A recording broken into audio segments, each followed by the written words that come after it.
Миний нэрийг Отхны Саран Чулуун гэдэг. Би Ангаахын нийгмийн эрүүл мэндийн сургуульд багшилдаг. За нөгөө нэг нэр маань болохоор би бас хиймэл хүлтэй. Тэгээд марафонд гүйдэг. Зарим найзууд маань намайг Forrest Gump гэд нэрлэдэг. Би 2005 онд Монгол Улсын их сургуулийг нийгмийн ажлын мэргэжлэр төгссөн. За 7 онд нь магистрт сураад төгссөн.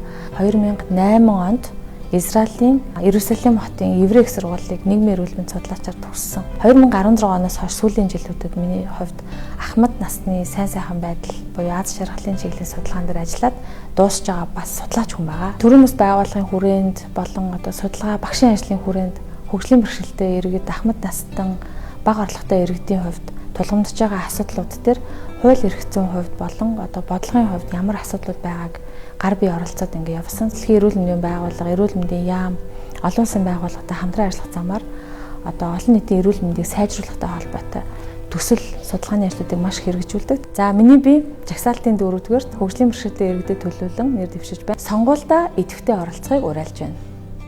Монгол Ардын намаа